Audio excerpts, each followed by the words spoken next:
बिस्मिल्लाहिर्रहमानिर्रहीम, अस्सलाम वालेकुम। आप देख रहे हैं इस वक्त 11 न्यूज और स्टोरी ऑफ द डे के साथ मैं हूं उबैद खान और मेरे साथ मौजूद होंगे आदिल शुजा।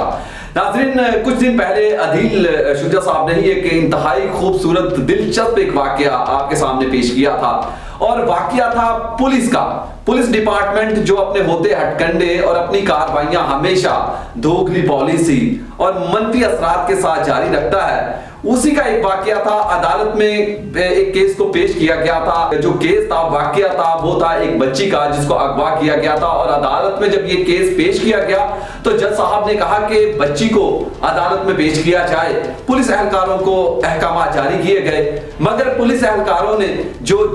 जो बच्ची अगवा हुई थी, बजाते उस बच्ची को अदालत में पेश करने की बजाय किसी और बच्ची को अदालत में पेश कर दिया और कहा कि ये बच्ची वही है जो बच्ची अगवा हुई थी। और सारे वाकये की डिटेल मैं चाहूंगा कि आदिल साहब मेरे साथ मौजूद हैं, इंतहाई खूबसूरत तज्जिया पेश करते हैं। तज्जिया पेश करने के साथ साथ सीनियर एंकर पर्सन भी हैं। आदिल साहब, एक बार मैं चाहता हूं कि वो वाकया जरा दोबारा से हमारे जो सुनने वाले हैं उन तक आप पहुंचाएं और बताएं कि आखिरकार ये मुआजरा क्या था। पुलिस के जो इस तरह के काले कारनामे हैं वो कब बंद होंगे? पकड़े जाते हैं फरिश्तों के लिखे पे ना हक आदमी कोई हमारा दमे तहरीर भी था। जी बिल्कुल उबैद खान साहब, ये पुलिस के कुछ ऐसे ही फरिश्ते हैं कि जिनकी वजह से नाहक हम आम इंसान आवाम पकड़े जाते हैं। जिस तरह के हमने पिछले प्रोग्राम में भी बताया था और आपने भी हमारे नाज़रीन के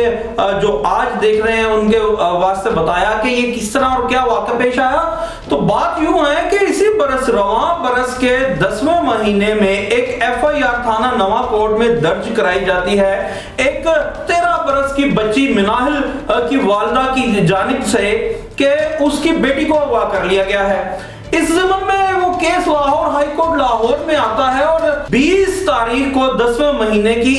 इसी बरस के वो मिनाहिल को पुलिस अफसर इन्वेस्टिगेशन ऑफिसर हैं जो थाना नवाकोट के कमर साजिद साहब रूबरू अदालत आलिया पेश करते हैं, जिसकी ऑर्डर शीट हमारे नाजरीन ये साथ स्क्रीन पे चलती देख रहे होंगे लाहौर हाई कोर्ट लाहौर की, जिसमें कैटेगोरिकली लिखा है कि बच्ची कमर साजिद साहब इन्वेस्टिगेशन इंचार्ज थाना नवाकोट पेश करते हैं और कहते हैं कि जी बच्ची बाजियाब हो गई और बच्ची वहां स्टेटमेंट देती है कि मैं तो अपनी खाला के घर थी। मगर यहाँ पे मैं आपको बताता चलूं कि जो हमारे दोस्त हैं जाहिद परवेज काहलू एडवोकेट साहब, वो इंडिकेट करते हैं बड़ी अदालत में मोअज़्ज़ज़ जज साहब को कि ये वो बच्ची नहीं है। जज साहब भी उसे देखते हैं, वो केस दोबारा से चलता है, वो एक दीगर इशू है। मगर सवाल ये है,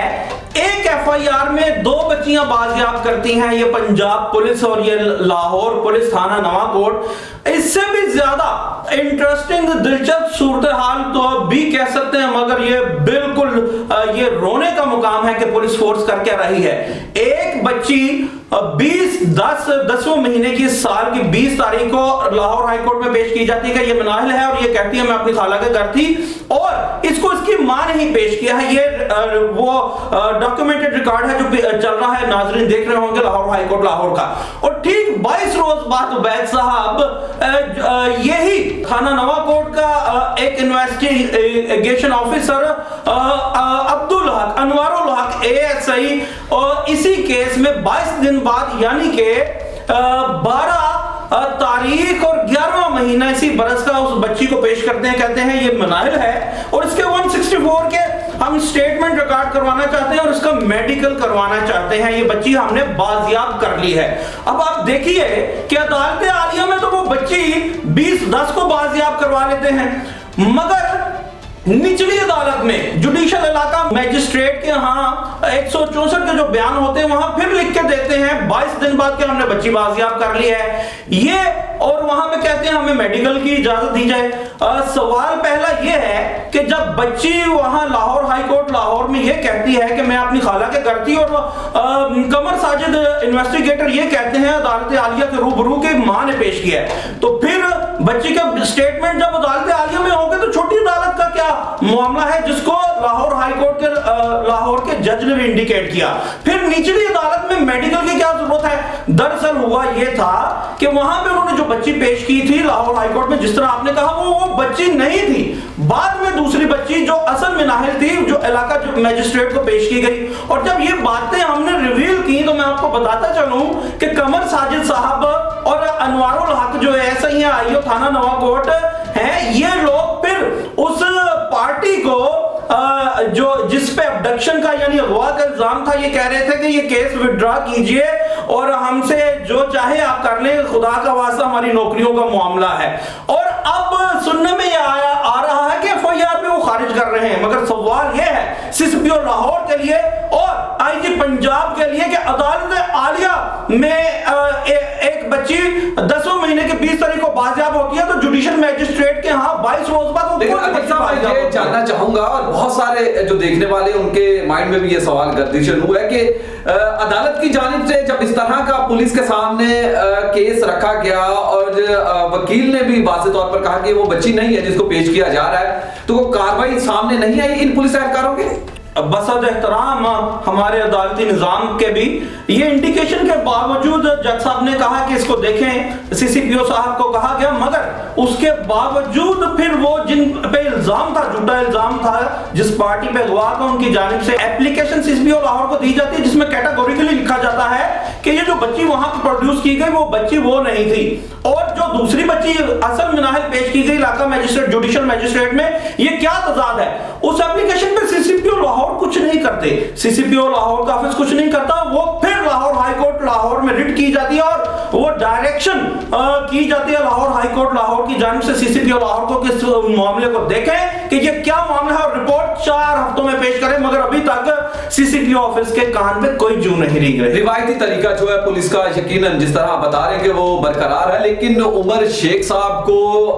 वजीर आजम इमरान खान, खासकर मैं बहुत सारे जो लोग हैं वो भी ये जानते हैं और हमारे जराए से जो हमें खबरें मौसूल होती रहती हैं, उनको खासकर वजीर आजम के अहकामात पर लाहौर शहर के अंदर लाया गया कि लाहौर शहर की जो क्राइम की रेशियो है उसको कम किया जा सके। अदील साहब, क्राइम की रेशियो जो है दिन ब दिन इंक्रीज होती हुई दिखाई दे रही है। नवंबर का जो महीना था उसकी 15 तारीख तक सुनने और देखने में ये आ रहा था कि तकरीबन एक बेपनाह इजाफा हुआ चोरी और डकैती की वारदातों के अंदर और 16,000 से ज्यादा जो केसेस थे रिपोर्ट किए गए। तो उमर शेख साहब बताते कि जुर्म को खत्म करने के लिए जो अपनी काविशें हमेशा सरगर्म रखते हैं, उनकी एक बड़ी काविश आपने दिखा दी कि जो पुलिस एहलकार है उन्हीं के ही जो मातहत काम करने वाले लोग हैं वो एक नया जो जुर्म है उसकी पैदावार कर रहे हैं, उसको जन्म दे रहे हैं कि आप अदालत को भी धोखा दे रहे हैं, अवाम को भी धोखा दे रहे हैं और जिन लोगों का केस है जो बजाते पहले ही उस केस से 2-4 हैं उनको भी धोखा दे रहे हैं। आखिरकार फिर उमर शेख साहब को भी तब्दील करना पड़ेगा, क्या लगता है? देखियो गालिब से घर उलझा कोई है, काफिर खुला और वली पोशीदा। उबैद खान साहब, बात यह है कि उमर शेख साहब की आप बात करते हैं तो थोड़ा सा जरा आप माजी में चले जाइए। पंजाब पुलिस का ये जो रवैया है ये पिछले 3 डेकेड से है। नो गो एरियाज हैं थाने, आम आदमी थाने में घुस नहीं सकता मिन्नत समाज जहां पैसे दिए बगैर। ये किसी से अजद बिन शम्स की तरह ये हकीकत है यहाँ है, मगर कोई इस पे काम नहीं करता। और उमर शेख की आपने जो बात की तो बात तो यूं ही है कि लेट आने पे मुअत्तल, तल्ख कलामी पे मुअत्तल, एफआईआर टाइम पे दर्ज नहीं की, थानेदार मुअत्तल और बिहाइंड बार्स। अगर आप इतने ही आप इंजबाती कार्रवाई करने के मुश्ताक हैं, इतने ही शौकीन हैं, तो इससे बढ़ के इंजबाती कार्रवाई क्या होगी कि अदालत आलिया में झूठ, उसे गुमराही की कोशिश और एक केस में 2 बच्चियां बाजियाब और एप्लीकेशन आपकी टेबल पर पड़ी है और आप कुछ नहीं कर रहे। यहां से साफ जाहिर है कि उमर शेख साहब बस शेख ही हैं कि असल मामलात में जो कार्रवाई करनी चाहिए उसमें कंजूस हैं और जो फैब्रिकेटेड मामलात हैं वो लाइमलाइट में रहने के लिए उसके लिए काम कर रहे हैं। लेकिन सबसे बड़ी अलमी की बात यह है कि ना सिर्फ दूसरे लोगों को इसमें गुमराह किया जा रहा है बल्कि वजीर आजम इमरान खान को भी मैं कहूंगा कि गुमराह किया जा रहा है। वजीर आजम साहब, जिस कदर आपकी जो उम्मीदें थी उमर शेख साहब के साथ और पुलिस के साथ, पुलिस का रवैया तब्दील कर दिया जाएगा, पुलिस कल्चर को तब्दील कर दिया जाएगा,